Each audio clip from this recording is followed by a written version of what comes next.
Hello दोस्तों, स्वागत है आपका स्टडी नाउ 6 चैनल पे। आशा है आप सभी ठीक होंगे। तो चलिए फिर शुरू करते हैं आज की क्लास, जो Hindi TGT PGT plus Hindi net JRF के लिए बहुत ही इंपॉर्टेंट रहने वाला है। इसके अलावा ऐसी कोई भी परीक्षा जिसका एक विषय हिंदी साहित्य में रहता है, उन सभी परीक्षाओं के लिए ये क्लास इम्पॉर्टेंट रहेगी। पहला प्रश्न है, आंसू किस प्रकार का काव्य है?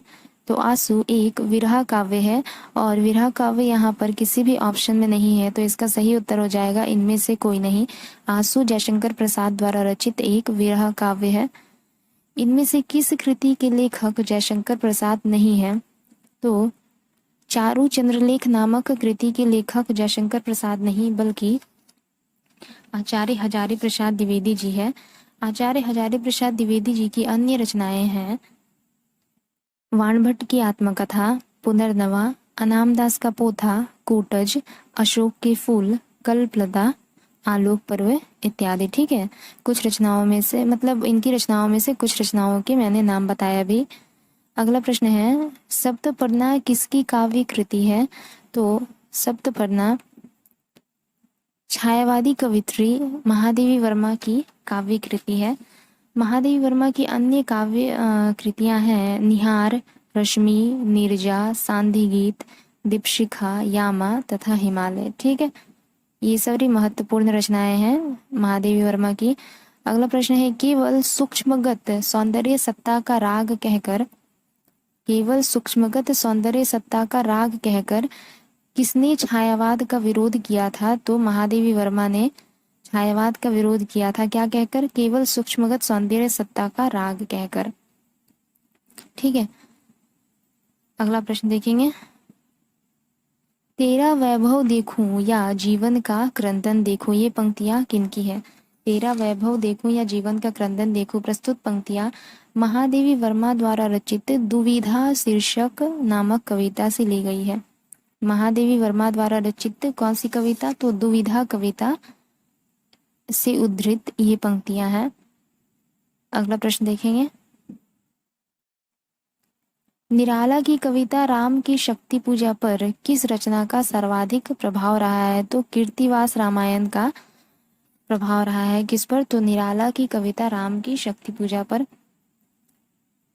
सुमित्रानंदन पंत का जन्म स्थान कहाँ है? तो सुमित्रानंदन पंत का जन्म सन 1900 ईस्वी में उत्तराखंड के अल्मोड़ा जिले के कौसानी नामक गांव में हुआ था। ठीक है,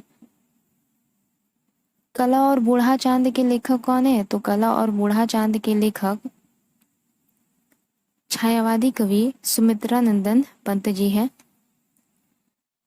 कला और बूढ़ा चांद नामक रचना पर सुमित्रानंदन पंत जी को सन 1960 ईस्वी में साहित्य अकादमी पुरस्कार दिया गया था। ठीक है, सुमित्रानंदन पंत जी को कला और बूढ़ा चांद नामक कृति पर सन 1960 में साहित्य अकादमी पुरस्कार प्रदान किया गया था। लोकायतन पर सुमित्रानंदन पंत को कौन सा पुरस्कार प्राप्त हुआ था?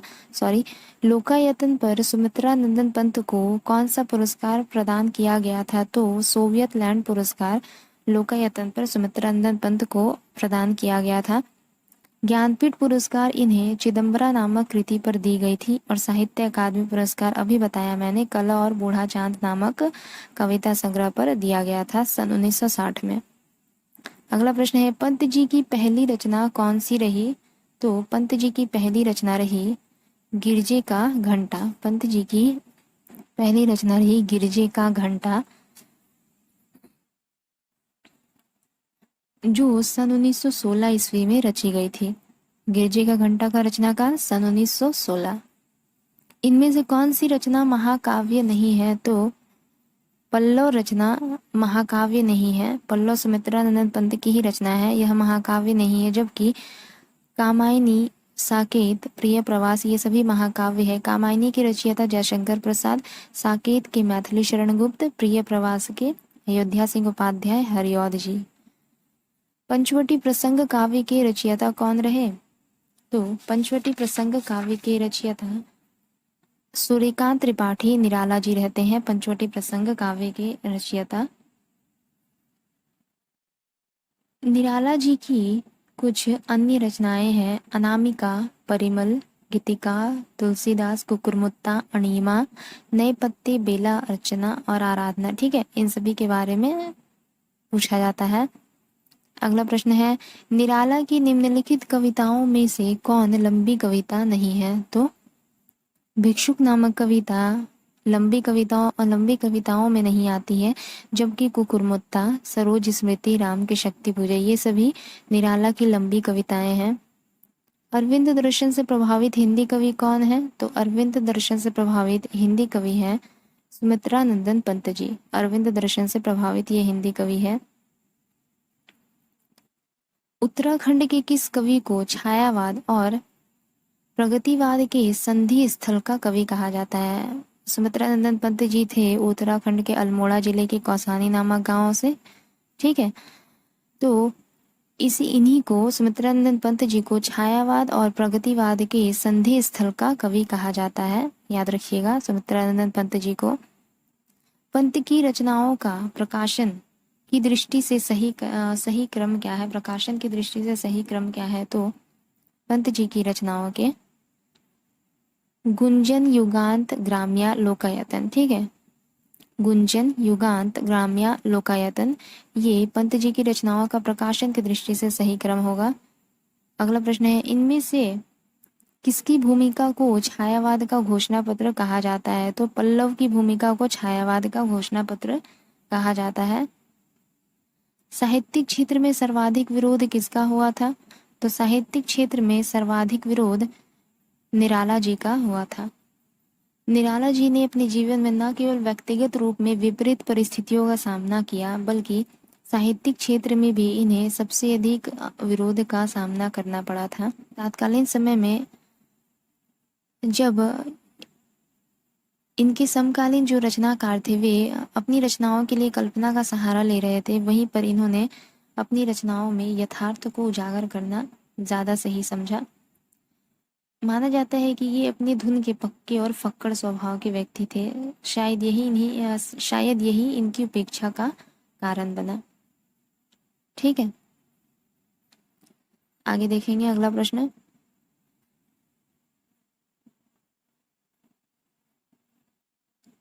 धिक जीवन जो पाता ही आया है विरोध पंक्ति में किसके जीवन सत्य की अभिव्यक्ति मिलती है? तो इस पंक्ति में निराला के जीवन सत्य की अभिव्यक्ति मिलती है, अर्थात इन्होंने राम की शक्ति पूजा जिसमें इन्होंने अपने जीवन की हताशा, पराजय, अकेले रह जाने की पीड़ा और निराशा का चित्रण किया है।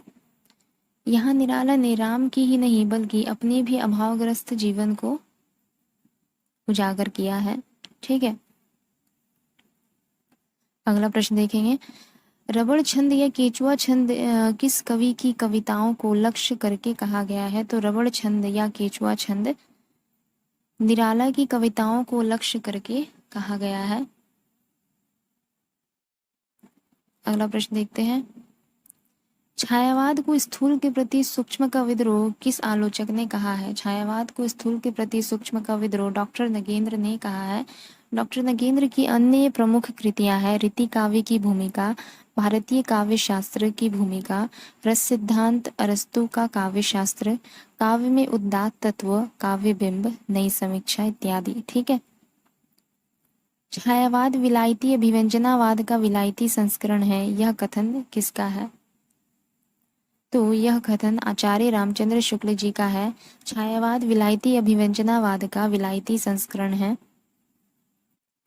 मुक्त छंद के प्रणेता कौन माने गए हैं? तो मुक्त छंद के प्रणेता निराला माने जाते हैं। निराला जी की प्रथम मुक्त छंद की रचना रही जूही की कली। ठीक है, जिसे महावीर प्रसाद द्विवेदी जी ने अपनी पत्रिका में प्रकाशित करने से मना कर दिया था। इनमें से निराला की व्यंग्यपरक कविता कौन सी है? तो निराला की व्यंग्यपरक कविता है इनमें से कुकुरमुत्ता।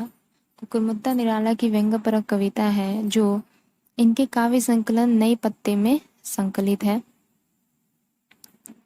अगला प्रश्न देखते हैं।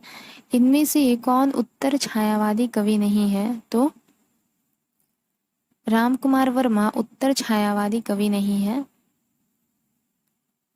फैंटस मार्टा का संबंध हिंदी के किस काव्य आंदोलन से जोड़ा गया? फैंटस मार्टा का संबंध छायावादी काव्य आंदोलन से जोड़ा गया था। फैंटस मार्टा का संबंध छायावाद से जुड़ा रहा। प्रिय स्वतंत्र रहो अमृत मंत्र नौ पंक्ति वाली कविता का संबंध किनसे है? तो सूर्यकांत त्रिपाठी निराला जी से है। प्रिय स्वतंत्र रहो अमृत मंत्र नौ सूर्यकांत त्रिपाठी निराला से संबंधित है यह पंक्तियां।